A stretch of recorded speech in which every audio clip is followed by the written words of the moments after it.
बचा लीजिए, किसी तरह हमें मार डालेगा।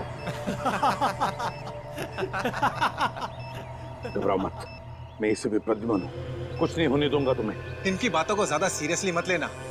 इन्हें तो झूठे वादे करने की आदत है, और इतनी बड़ी बड़ी बातें करने से पहले एसीपी जरा मेरा इंतजाम तो देख लो।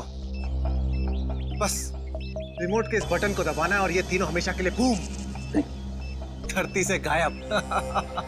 क्यों कर रहे हो तुम ये? क्या गलत कर रहा हूँ? हाँ बोलो। पर ये तीनों तो वैसे भी कानून से भागे हुए अपराधी है ना, तो इन्हें मारकर क्या गलत कर रहा हूँ मैं?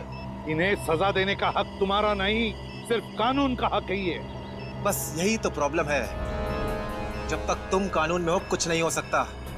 क्या क्या चाहते हो तुम मुझसे? पहले अपनी ये गन मुझे दो एसीपी, मुझे अपनी गन दो, वरना मैं ये रिमोट दबा दूंगा। एसीपी, मैं 3 तक गिनूंगा। 1 2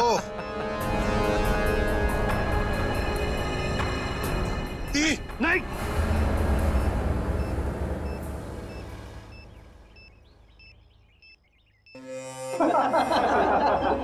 बहुत अच्छे, बहुत अच्छे। तो तुम जानना चाहते थे ना कि मैं तुमसे नफरत क्यों करता हूँ? हाँ, जग्गा खबरी का नाम ध्यान है? याद है मुझे, मैं उन्हीं का बेटा हूँ।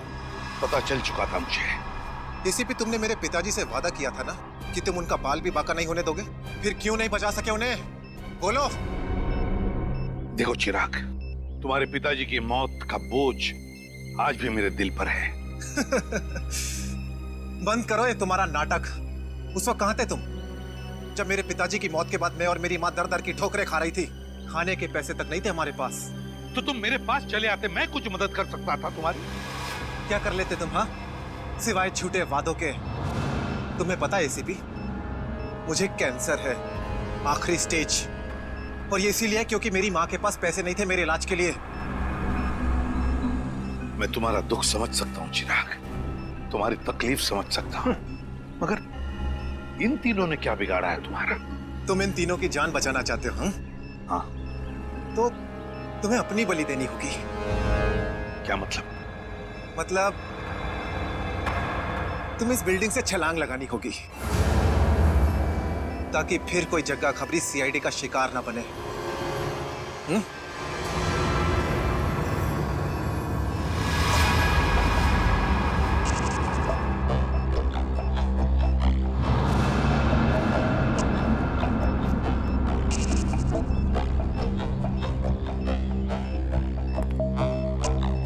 ठीक है, मंजूर है।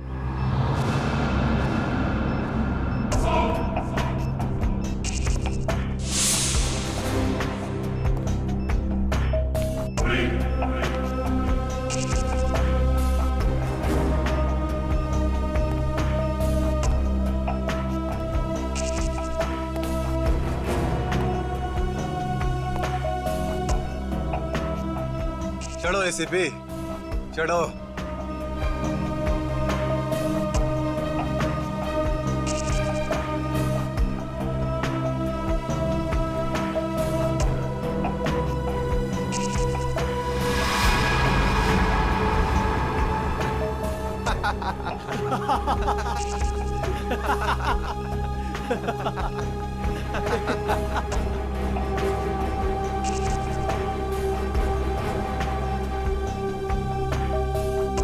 ऊपर जाकर मेरे पिताजी से माफी जरूर मांग लेना। क्या हुआ, मौत को इतना नजदीक देखने से पांव कांपने लगे? एसीपी आज तक अपनी मौत को अपनी हथेली पर लेकर ही चला है, समझे? मौत से कभी डरा नहीं है वो। इतनी बड़ी बड़ी बातें, अब बातों का वक्त नहीं है, अब एक्शन का वक्त है। कूदो एसीपी, छलांग लगाओ और अपनी ये बेहतरीन जिंदगी को अलविदा कह दो। चलो। 1 मिनट, मैं जरूर कूदूंगा, लेकिन तुम पर कैसे विश्वास कर सकता हूं कि मेरे कूदने के बाद तुम इन तीनों को छोड़ दोगे? तुम्हारे पास और कोई चारा भी नहीं है। कूदो एसीपी, वरना मैं इस रिमोट का बटन दबा दूंगा।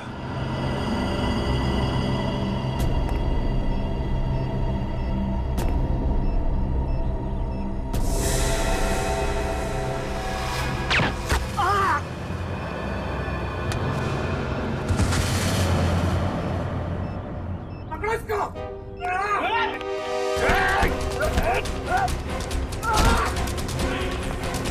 बस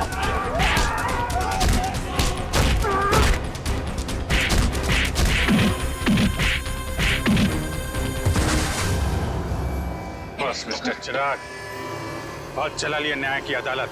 सीआईडी का काम सीआईडी को सौंप दो।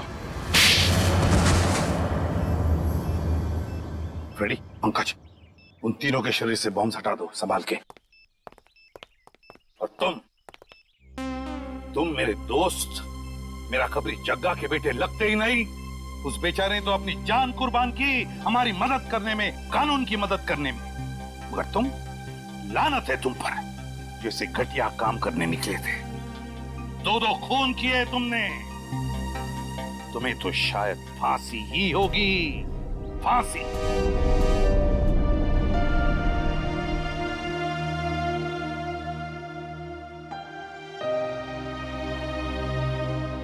बड़े बुजुर्ग कह गए कि अगर कोई चिंता सताए तो उस चिंता को अपने कलेजे के अंदर अंगार बनने नहीं देना चाहिए। कलेजा चल जाता है। मुझे कोई चिंता नहीं सता रही है। In fact I think I am the luckiest girl in the world right now. CID में सब मेरे काम से खुश हैं। मेरे पास तुम दोनों जैसे दोस्त हैं। मेरी शादी होने वाली है। एक लड़की को और क्या चाहिए होता है? शायद प्यार। प्यार भी तो है ना मेरे पास। मम्मी पापा का प्यार, दोस्तों का प्यार और सिद्धार्थ का प्यार। जुबान की बात दिल से मेल नहीं खा रही है श्रेया। मतलब ये कि दिल की बात जुबान पे लाने का वक्त आ गया है श्रेया।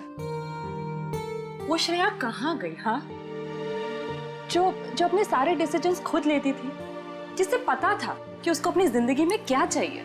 हाँ श्रेया, अब वक्त आ गया है। तुम्हें किसी एक को चुनना ही होगा। और अगर तुमने एक स्ट्रॉन्ग डिसीजन नहीं लिया ना, तो उसका असर तुम्हारी जिंदगी पर नहीं, बाकी 2 जिंदगियों पर भी पड़ेगा। मैं क्या डिसीजन लूं? किसे चुनूं? उस इंसान को जिसे मैं बहुत प्यार करती हूं, पर उन्होंने कभी अपने प्यार का इजहार नहीं किया, या शायद वो मुझसे प्यार करते ही नहीं, या फिर उस इंसान को जो मुझसे बहुत प्यार करता है, मुझे पलकों पर बैठा कर रखता है। मगर यहाँ पे इम्पोर्टेंट सवाल ये है कि तुम किससे प्यार करती हो? नहीं तारिका, यहाँ ये बात इंपॉर्टेंट है कि अब मैं पीछे नहीं हट सकती। मेरे किसी भी डिसीजन से ना सिर्फ सिद्धार्थ को, बल्कि उसकी और मेरी फैमिली को बहुत दुख होगा। बच्चों जैसी बातें मत करो श्रेया। हर माँ बाप चाहते हैं कि उनके बच्चे को जिंदगी की हर खुशी मिले। तुम सिद्धार्थ के साथ खुश नहीं रह पाई तो क्या अंकल आंटी खुश रह पाएंगे? और अगर तुम खुश नहीं रही तो क्या सिद्धार्थ खुश रह पाएगा? तुम्हारा एक कदम श्रेया बहुत सारी जिंदगियों को अफेक्ट करेगा। तुम बस दिल से काम लो। देखो, दिल हमेशा सही रास्ता दिखाता है। ठीक है, अब से मैं अपने दिल की बात सुनूंगी। अगर मैं किसी भी कदम पर कमजोर पड़ जाऊं तो तुम दोनों को मुझे सही रास्ता दिखाना होगा। हाँ, लेकिन एक शर्त पे। कैसी शर्त?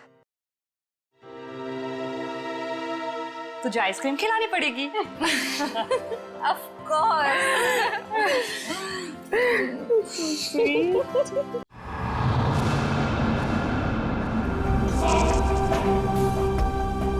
क्या हुआ? मौत को इतना नजदीक देखने से पांव कांपने लगे। एसीपी आज तक अपनी मौत को अपनी हथेली पर लेकर ही चला है, समझे? मौत से कभी डरा नहीं है वो। इतनी बड़ी बड़ी बातें हैं, अब बातों का वक्त नहीं है, अब एक्शन का वक्त है। कूदो एसीपी, छलांग लगाओ। 1 मिनट। लेकिन तुम पर कैसे विश्वास कर सकता हूँ कि मेरे कूदने के बाद तुम इन तीनों को छोड़ दोगे? तुम्हारे पास और कोई चारा भी नहीं। कूदो एसीपी।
ये शो देखते वक्त तो पेट के दर्द की दवा साथ में रखनी चाहिए। हंसते हंसते पेट दर्द हो गया।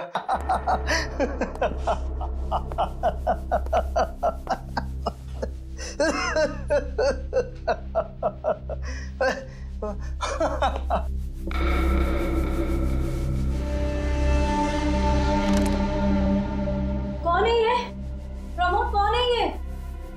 बहुत खुशकिस्मत हो तुम। मौत से कुछ पल पहले इतनी हंसी और इतनी खुशी हर किसी को नसीब नहीं होती। कौन हो तुम? अंदर कैसे आए? मौत को अंदर आने के लिए किसी न्योते की जरूरत नहीं पड़ती है।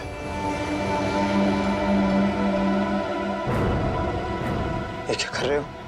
मैंने क्या बिगाड़ा तुम्हारा? तो रुक जरा, पुलिस को। Happy birthday Tarika. Thank you Shreya, thank you. Many happy returns of the day. Thank you Siddharth, बहुत खूबसूरत फूल है। श्रेया की चॉइस है।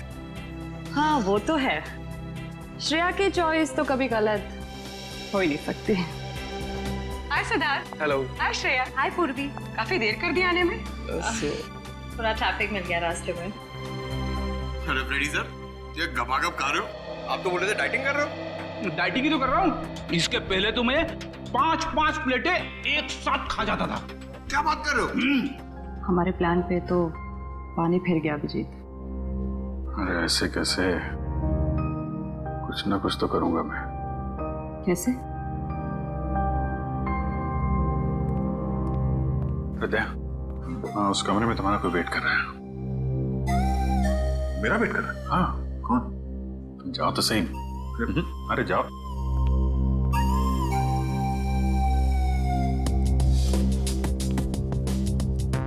हे सिद्धार्थ, वो तुम्हें मेरी जासूसी नॉवेल्स की कलेक्शन देखनी थी ना? चलो दिखाती हूँ। चलो श्री। अरे कभी तो श्रेया को अकेले छोड़ो। ऐसी कोई बात नहीं है ना? चलो। इट्स ओके सिद्धार्थ, जाओ तो। चलो।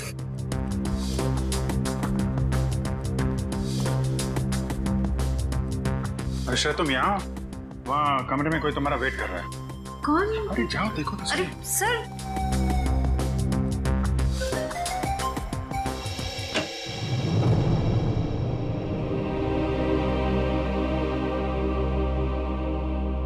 श्रेया, अच्छा किया तुम सिद्धार्थ को अपने साथ यहाँ ले आई। I am very sorry. उस दिन मैंने आपके साथ बहुत बुरा बिहेव किया था।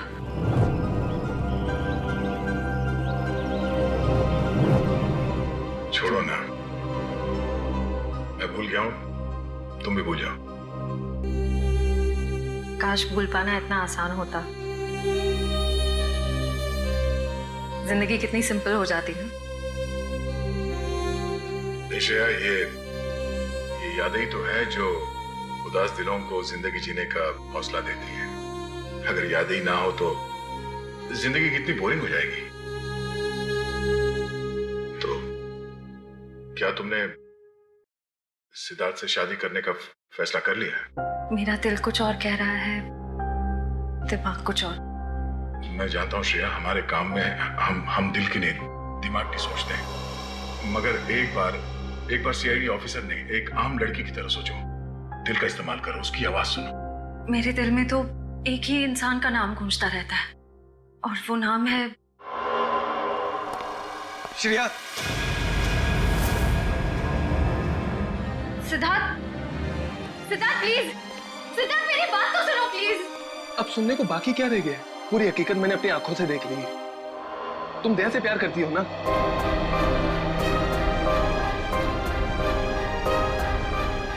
सिद्धार्थ, मैं इस बारे में तुमसे बात करने वाली थी। की क्यों नहीं? सिद्धार्थ, काम इतना होता है, मौका ही नहीं मिला मुझे। मौका नहीं मिला? I just can't believe I heard that. Siddharth, Siddharth please मेरी बात तो सुनो। ये इतना आसान नहीं हो के। मैं आपको मेरी जगह रखकर तो सोचो, फिर पता चलेगा मैं किस अग्नि परीक्षा से गुजर रही हूँ।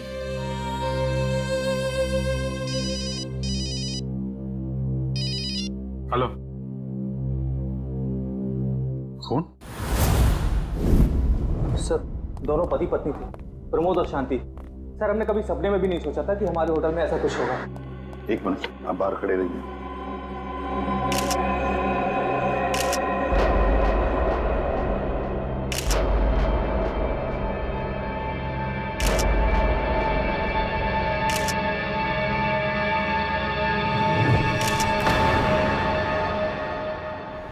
माय गॉड, दोनों की लाशें ऐसी इस अवस्था में। सर इतने सारे केस सॉल्व किए लेकिन इस तरह का केस कभी नहीं देखा। सर लगता है ये दोनों खूनी से विनती कर रहे थे कि वो इन्हें छोड़ दे, मगर खूनी ने जरा भी दया नहीं दिखाई। नहीं फ्रेडी, लगता है खूनी ने पहले इन दोनों को मारा और फिर यहाँ लाकर बिठा दिया, हाथ पैर बांध दिए। जिस तरह से इन दोनों को बिठाया कुर्सी में, लगता है खूनी हमसे कुछ कहना चाहता है। ये देखो, कम से कम 6-7 वार तो किए इस बेचारी पर। ऐसे इतनी बेरहमी से मारा है जैसे ये खूनी कोई सिर फिरा हो या फिर बदले की आग में ये सब किया है उसने।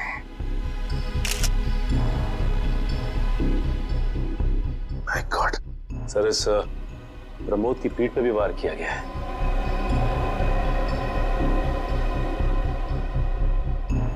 क्या हुआ? सर इसकी सांसें चल रही है, जिंदा ही है। प्रमोद जिंदा है? तो जल्दी से इसे हॉस्पिटल ले जाओ, इसका जिंदा रहना बहुत जरूरी है। संभाल के चलो। आजा।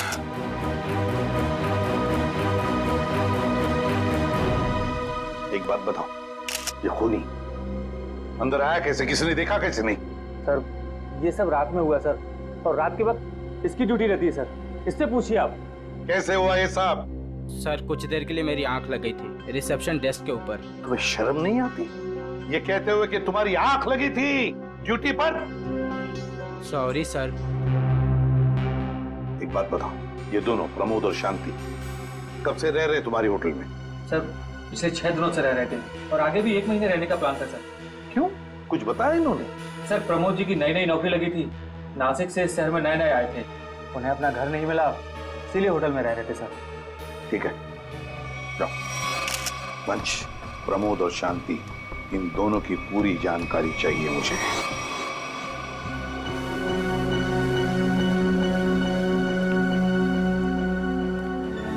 हाँ सचिन, ये प्रमोद कैसा है? सर डॉक्टर ने ऑपरेशन शुरू कर दिया है, थोड़ी देर में पता चल जाएगा सर। लगता है सचिन ये खूनी शांति को ही मारने आया था, प्रमोद को नहीं। देखो ना, उसने प्रमोद पर सिर्फ एक ही वार किया और फिर देखा तक नहीं कि वो जिंदा है या मर गया।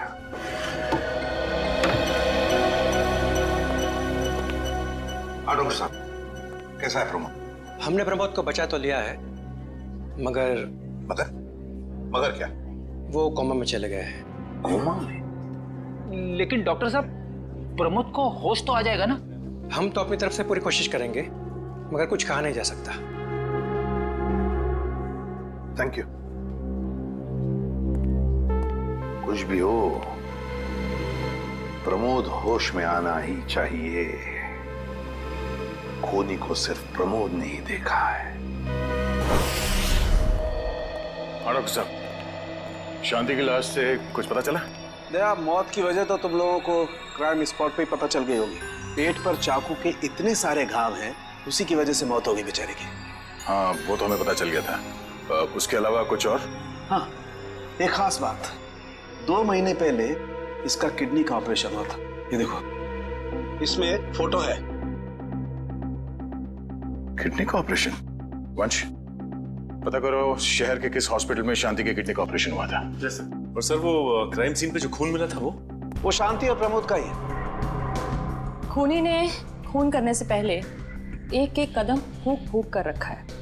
हाँ, काफी प्लानिंग की है खूनी ने इस जुर्म को अंजाम देने के लिए। उसे पता था कि ये प्रमोद ऑफिस से कितने बजे वापस आता है और वो होटल के कमरे में पहुंच गया जब दोनों मौजूद थे। पर सर, अगर उसका मकसद शांति को ही मारना था तो वो तो प्रमोद के आने से पहले ही जुर्म को अंजाम देकर वहां से फरार हो सकता था। हाँ, ये बात तो है। मुझे लगता है खूनी ने प्रमोद के ऊपर सिर्फ एक ही बार वार किया, और वो इसलिए क्योंकि वो चाहता था कि वो कोमा में पहुंच जाए और जिंदा लाश बन जाए। सर लगता है ये खूनी कोई एक्सपर्ट है जो अच्छी तरह से जानता था कि वार कहाँ पे करना है। सर वो एक्सपर्ट नहीं, मुझे तो सरफिरा लगता है। वरना मारने के बाद इन्हें प्रार्थना की पोजीशन में क्यों बैठा था? कोई तो गहरा कारण है सबके पीछे जो इस खूनी के अतीत से जुड़ा हुआ है। क्या प्रमोद की बीवी का खून हो गया और प्रमोद कोमा में है? जी हाँ। खैर अब ये बताइए कि पिछले कुछ दिनों से प्रमोद का स्वभाव कैसा था? क्या वो डरा डरा रहता था या कुछ और अजीब बात? नहीं, ऐसा तो कुछ नहीं था। पर हाँ सर, मैंने उनको काम में बहुत सारी गलतियां करते देखा। साफ साफ बताइए, प्रमोद किस तरह की गलतियां कर रहा था? बेसिक अकाउंटिंग की गलतियां। मुझे तो हैरानी हो रही थी कि इतने काबिल और इतने क्वालिफाइड इंसान ऐसे बच्चों वाली गलतियां कैसे कर सकता है कोई। वो तो अच्छा हुआ कि मैंने उनकी गलती देख ली, वरना पूरी अकाउंट शीट खराब हो जाती। सर मुझे तो लगता है उन्हें काम आता ही नहीं था। ऐसा कैसे हो सकता है? वो जिस कंपनी से आए थे वो तो बहुत बड़ी कंपनी थी, और कोई भी बड़ी कंपनी किसी ऐसे आदमी को अपने यहाँ नौकरी पर क्यों रखेगी जिसे उसका काम ही नहीं आता हो? अब तो इस प्रमोद की सारी कुंडली निकालनी पड़ेगी। तो पति पत्नी प्रमोद और शांति एक नंबर के धोखेबाज थे। उनके सारे सर्टिफिकेट्स और डॉक्यूमेंट्स नकली हैं। स्कूल और कॉलेज हर जगह के। ऐसी क्या वजह हो सकती है जिस वजह से 420 करके ये उस फाइनेंस कंपनी में काम कर रहा था? ये इस प्रमोद को वहाँ काम करके क्या फायदा हो सकता है? इस सवाल का जवाब तो उसी वजह से जुड़ा है निखिल, जिसकी वजह से इस प्रमोद की हत्या की गई। पर वजह जो भी हो, उस वजह का पता तो सीआईडी निकाल ही लेगी। लेकिन सर हो सकता है इन दोनों का नाम भी नकली हो सकता है। ऐसा भी हो सकता है कि ये दोनों असली प्रमोद और शांति हो ही ना, बल्कि कोई बहरूपिये हों जिन्होंने उन दोनों की जगह ले ली हो सकता है। एक सेकंड। हेलो, हाँ बोल रहा हूँ। हाँ, कौन सा hospital? Okay, thank you so much. क्या हुआ निखिल? हमारा अंदाजा सही निकला। 2 महीने पहले पुणे की मोती हॉस्पिटल में इस प्रमोद की पत्नी का एक ऑपरेशन हुआ था। वहाँ प्रमोद की पत्नी का नाम शांति नहीं बल्कि विनीता लिखा हुआ है। विनीता? मोती हॉस्पिटल, पुणे।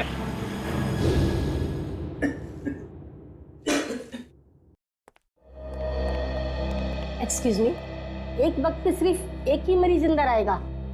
हम लोग सीआईडी से। सीआईडी? मगर यहाँ मुजरिम कौन है? इसी की तलाश है हमें। एक्चुअली आपके हॉस्पिटल में 2 महीने पहले एक ऑपरेशन हुआ था, उसी के बारे में कुछ जानकारी चाहिए हमें। किसका ऑपरेशन? ये दोनों आपकी हॉस्पिटल में आए थे?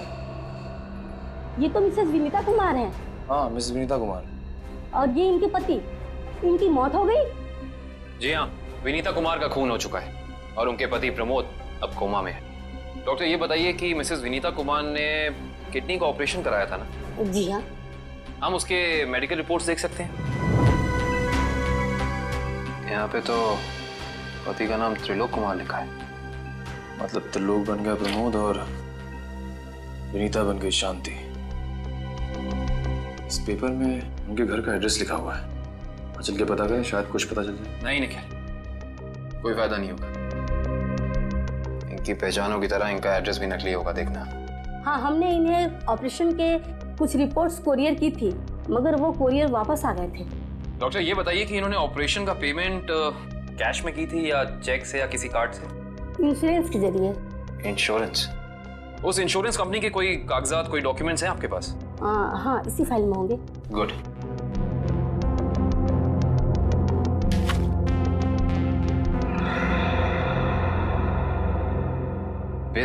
अंकित, सभी अकाउंट्स और सभी खाते अच्छी तरह से बंद हो जाने चाहिए। कल शाम 5 बजे तक ऑडिटर आ जाएगा। हो जाएगा सर। कभी सपने में भी नहीं सोचा था कि हमारी कंपनी का अंत इतना बुरा होगा। ये किस अंत की बात कर रहे हैं आप लोग? जरा विस्तार से समझाइए। अगर आप अपने पैसे वापस लेने आए हैं तो भूल जाइए, क्योंकि जब तक अदालत अपना फैसला नहीं सुना देती तब तक हम किसी के रुपए वापस नहीं कर पाएंगे। पैसे वापस लेने नहीं, इंसाफ करने आए हैं हम लोग सीआईडी से। ओह, तो हमारी शिकायत सीआईडी वालों तक भी पहुंच गई है। शिकायत? ऐसा क्या कर दिया आपकी इस कंपनी ने? हमारी कंपनी ने नहीं, उस त्रिलोक ने आसमान की तरफ प्रगति करती हुई हमारी कंपनी के नाम को रातों रात मिट्टी में मिला दिया और हमें दिवालिया कर दिया उसने। त्रिलोक? एक सेकंड, आप इस त्रिलोक की बात तो नहीं कर रहे? हाँ, यही तो है वो। पर इसे क्या हुआ? किसी ने इसकी जान लेने की कोशिश की है। फिलहाल ये कोमा में। ये तो होना ही था, इतने लोगों को जो धोखा दिया इसने। किस धोखे की बात कर रहे हैं? हमारी कंपनी के क्लाइंट्स को झूठे सपने दिखाकर कहा कि सबके पैसे एक ही महीने में 2 गुना कर दूंगा, पर सबके पैसे बटोरकर 9 तो 11 हो गया वो। और क्लाइंट हमारी कंपनी से पैसे वापस मांग रहे हैं। बैंकक्रप्ट हो गया। इतने सालों से कंपनी की बनी बनाई इज्जत मिट्टी में मिल गई। खोए हुए पैसे और खोई हुई इज्जत तो फिर से कमाई जा सकती है, पर खोई हुई जान तो वापस नहीं आ सकती ना। क्या त्रिलोक ने किसी की जान भी ली है? हाँ, हमारी कंपनी के सीईओ अनुज जी, जो कि सदमे को बर्दाश्त नहीं कर पाए और दिल का दौरा पड़ने से उनकी मौत हो गई। कहीं ये सारा हमला अनुज जी का कोई करीबी तो नहीं कर रहा है? अनुज जी की मौत का बदला लेने के लिए। हो सकता है। अनुज जी के परिवार में कौन कौन है? उनकी पत्नी सुधा, जो कि अभी सदमे में है, और उनका बेटा विक्की। विक्की? इस विक्की का फोन नंबर दीजिए जरा। विक्की के फोन का सिग्नल यहीं आसपास बता रहा है, मूविंग है। अच्छा, अभी भी मागाधीर रोड की तरफ मुड़ा है। मागाधीर?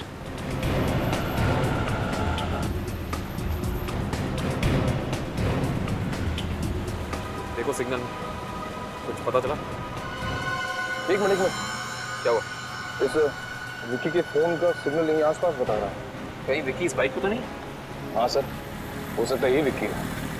चेक करते हैं।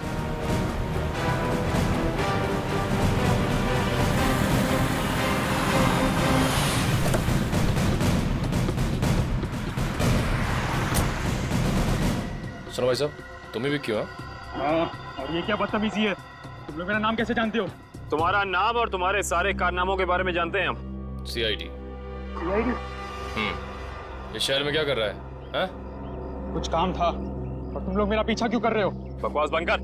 दो खून करके भाग रहा हो, कह रहा है सीआईडी पीछा क्यों कर रही है? मैंने कोई खून नहीं किया है। अच्छा, त्रिलोक और विनीता का खून नहीं किया तुमने? त्रिलोक और विनीता मर चुके हैं? ड्रामा बनकर अपना, पूरा इतिहास है तेरा हमारे पास। उन दोनों ने तुमसे तुम्हारे पिता को छीना, उसका बदला लेने के लिए तुम यहाँ आए हो उनके पीछे। हाँ, मैं बदला लेने जरूर आया था, पर मैंने उनका खून नहीं किया। देख, सच बोल दे, समझा? नहीं अपनी शक्ल नहीं पहचान पाएगा। मैं सच कह रहा हूँ। मैंने किसी तरह उनके बारे में पता किया। मैं उनके होटल भी गया था, मगर जैसे मैं उनके कमरे की तरफ जा रहा था, मैंने उनके कमरे में एक आदमी को जाते हुए देखा। कौन सा आदमी था वो? उसके चेहरे को ठीक से देख नहीं पाया मैं। तुम्हें जो भी याद है, जितना भी याद है, साफ साफ बताओ। कद लगभग 6 फीट, ओवरकोट पहना हुआ था उसने, और उसके बाल लंबे थे, यहाँ तक। हाँ, और उसने एलिगेटर शूज पहने हुए थे। Alligator shoes? हेलो, एक और खून?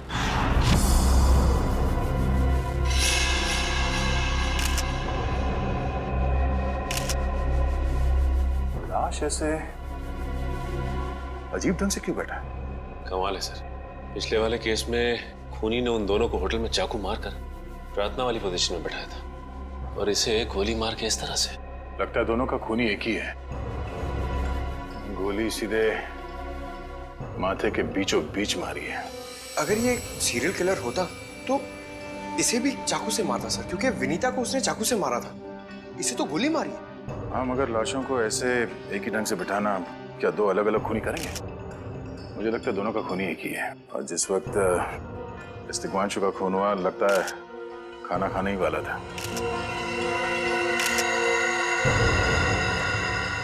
तो यहाँ पे दूसरी प्लेट भी पड़ी है। कहीं ऐसा तो नहीं कि ये दिग्वांशु की बीवी के लिए थी? मैम साहब तो 1 हफ्ते के लिए गाँव गई हुई है, 1 हफ्ते के बाद लौटेगी। तो क्या घर में कोई और आदमी था जिसके लिए दिग्वांशु ने एक और प्लेट में खाना डाला? नहीं साहब। अच्छा, जब तुम घर वापस आए उस वक्त ये दरवाजा खुला था या बंद था? नहीं साहब, बंद था। तो फिर तुम घर के अंदर कैसे आए? साहब ने एक चाबी मेरे पास भी दे रखी है। तो जो कोई भी था, ऐसा लगता है कि दिग्वांशु उस आदमी को जानता था। एक काम करो सचिन, पंकज, घर की अच्छी तरह से तलाशी लो, देखो कुछ मिलता है क्या।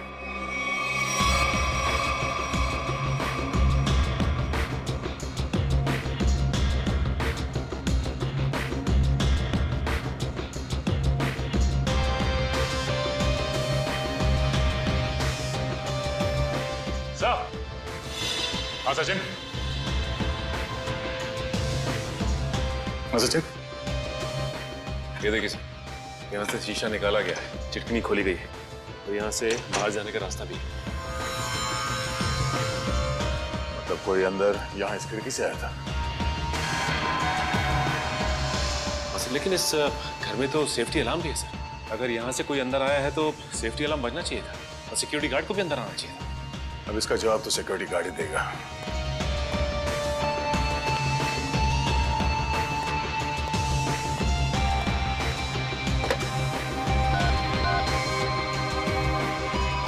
Hello security. अच्छा, आज दोपहर को दिग्मांशु जी के घर से अलार्म बजा था तो फिर आप चेक करने के लिए उनके घर पे क्यों नहीं आए? ओ आई सी, पिछले हफ्ते भी। ठीक है, थैंक यू।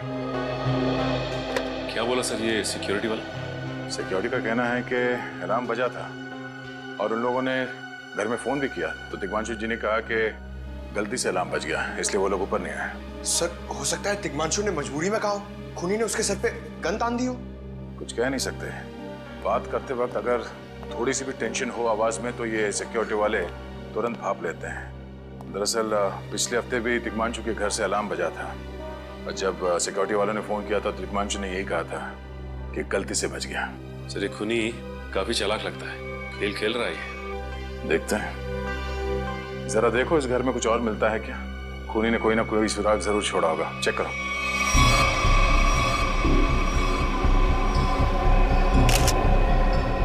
सर एक मिनट सर।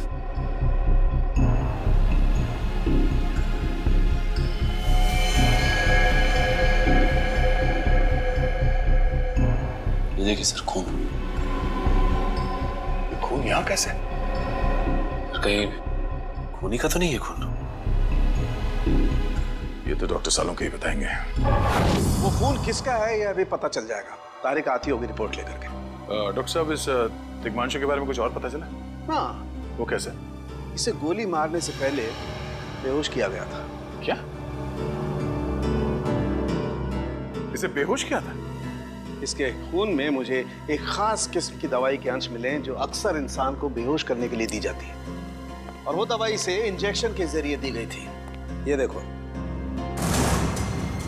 सर, बहुत ही अजीब बात है। अगर खूनी इसे मारना चाहता था तो सीधा गोली मारकर इसका काम तमाम कर सकता था। फिर ये जहर की दवाई क्यों दी होगी? और सर एक और बात पता चली, दिग्मांशु जिस हालात में हमें मरा हुआ मिला था वो एंशिएंट कल्चर के हिसाब से प्रार्थना करने की पोजीशन, खाना खाने से पहले। तो फिर तो शांति और दिग्मांशु दोनों का खूनी एक ही आदमी है। ये खूनी के लिए ये हत्याएं जुर्म नहीं, एक जश्न है। इसीलिए उसने टेबल पे ये प्लेटें सजाई, उसमें खाना रखा, एक अपने लिए और एक दिग्मांशु के लिए। और सर, दिग्मांशु को प्रार्थना की पोजीशन में बैठा के उसने गोली मार दी। सर, मैंने कहा था ना, ये खूनी एकदम सरफिरा है सर। हाँ सर, लगता है ये खूनी अपने आप को बहुत शक्तिशाली महसूस करता है। जिस वक्त इन सब की गर्दनें झुकी होती हैं उसके सामने, उसे आनंद आता है। नहीं सचिन, खूनी का मकसद लोगों को अपने सामने झुकाना नहीं बल्कि अपने लिए प्रार्थना करवाना था। क्या मतलब? ये रही उस खून की रिपोर्ट। ये खून ना ही दिग्मांशु का है और ना ही उसके घर वालों का। ये खून उस खूनी का ही है। खूनी का? मगर वहां तो हाथापाई के कोई निशान नहीं मिले और उस जगह को देख के ऐसा लगा भी नहीं कि दिग्मांशु ने सेल्फ डिफेंस में खूनी के ऊपर हमला किया होगा। वो इसलिए दया क्योंकि ये खून खूनी ने अपने मुंह से थूका था। हमें इसके खून में से इसके सलाइवा के कुछ अंश भी मिले। उसकी तबीयत खराब है क्या? हाँ, वो बीमार है। उसके खून में एथिमोलाइसिन नाम की दवाई का अंश मिले और उसका कीमोथेरेपी हुआ था। इसका मतलब उसे कैंसर है, ब्रेन का कैंसर, लास्ट स्टेज का ब्रेन कैंसर। इसीलिए वो लोगों से अपने लिए प्रार्थना करवा रहा है ताकि उसकी बीमारी ठीक हो जाए। हमारे क्रिमिनल डेटाबेस में चेक करो, पता करो ये कोई पुराना पापी तो नहीं है। नहीं सर, उस खूनी का हमारे क्रिमिनल डेटाबेस में कोई रिकॉर्ड नहीं है। कोई इतिहास नहीं है? नहीं सर। सर, दिग्मांशु की पूरी कुंडली निकाल के लाओ सर। प्रमोद की तरह इसकी पहचान भी नकली है। What?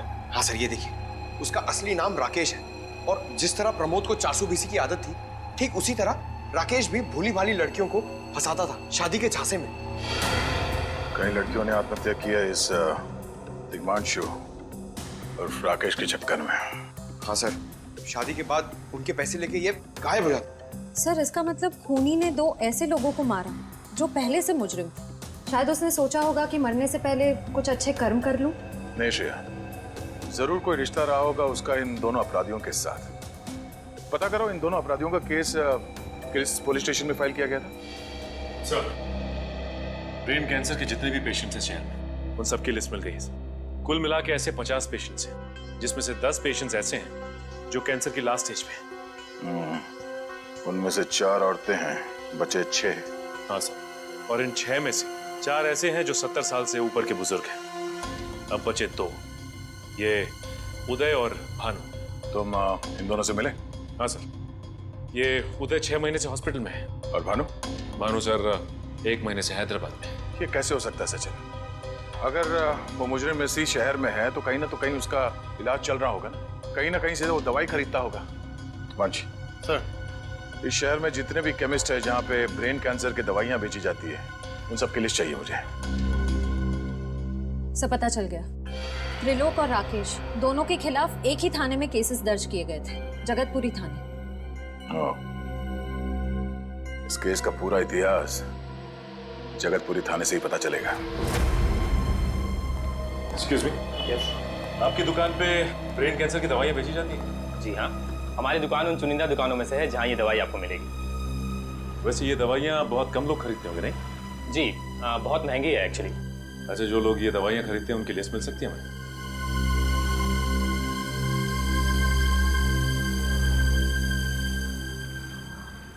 ये रही वो लिस्ट।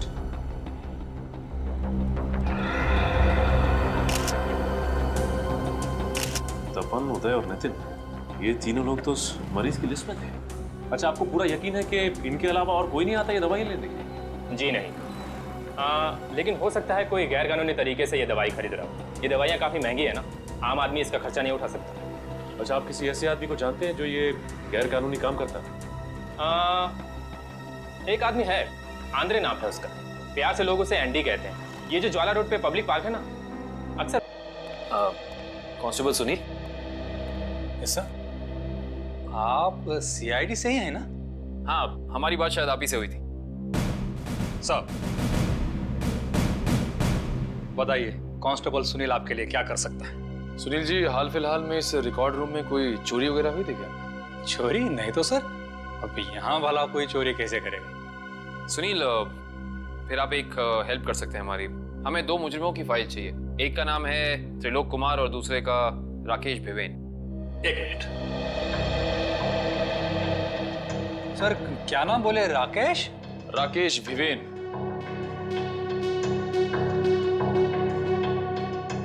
कमाल है, इसकी फाइल तो है नहीं यहाँ। अच्छा, वो दूसरा नाम क्या बोले? त्रिलोक? त्रिलोक कुमार। इसकी भी नहीं है? दोनों की फाइल्स नहीं। हाँ सर, लेकिन यहाँ पर चोरी की तो कोई घटना नहीं घटी। पता नहीं फाइलें गायब कैसे हो गई। सुनील, यहाँ याद करने की कोशिश करो, हाल ही में कोई दुर्घटना घटी थी क्या?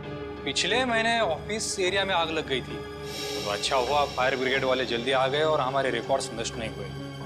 जरूर ये आग भी जानबूझकर लगाई गई थी। आग लगने की वजह क्या थी?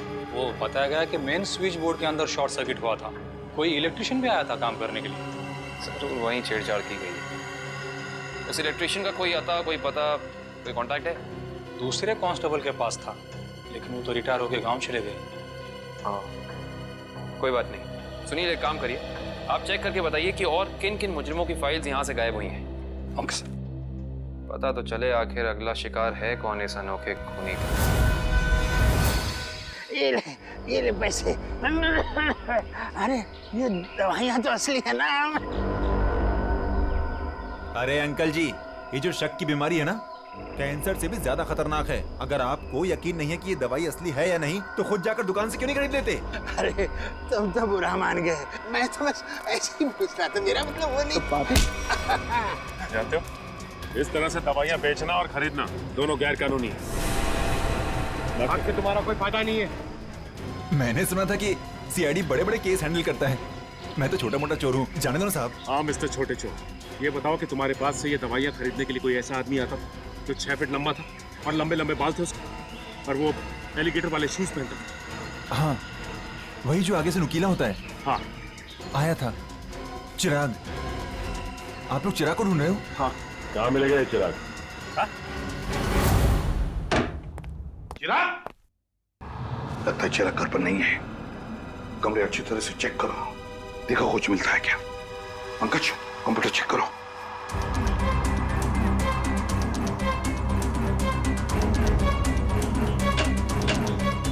सर ये देखिए, पूरी अलमारी गन्स और चाकू से भर रखी इस चिराग ने। My God. सर हाँ, अंदर के कमरे में से ये खून से भरे हुए कपड़े मिले। पुलिस रिकॉर्ड रूम से फोन है। देखो। हेलो जी, कहिए। कौन?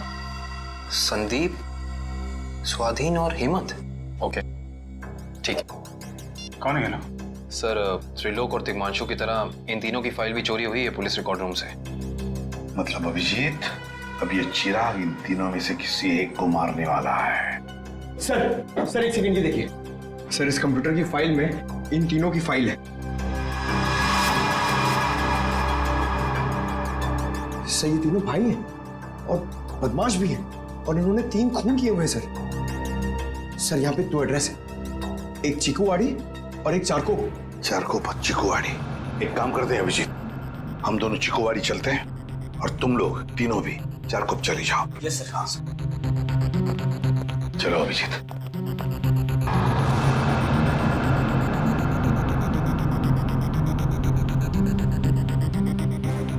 क्या हुआ सर? अभिजीत ये पेन, ये मेरा पेन है अभिजीत। आपका पेन? यहाँ पे कैसे सर? ये पेन मैंने जग्गा को दिया था, जग्गा को। जग्गा सर? वो आपका खबरी? हाँ अभिजीत, मेरा खबरी। मगर जग्गा तो मर चुका है सर। हाँ अभिजीत तो मर चुका है, लेकिन जिस खून में तलाशी करने में मदद की थी जग्गा ने हमारी, उस वक्त वो खून भी इसी तरह हो रहे जैसे आज हो रहे हैं। खून करने के बाद लोगों को प्रार्थना की पोजीशन में रखा जाता है। चलते हैं सर। नहीं अभिजीत, क्योंकि अभिजीत जिस तरह से वो खून किए जा रहा है, लगता है मुझे संदेशा भेज रहा है, मुझे मिलना चाहता है अकेले में।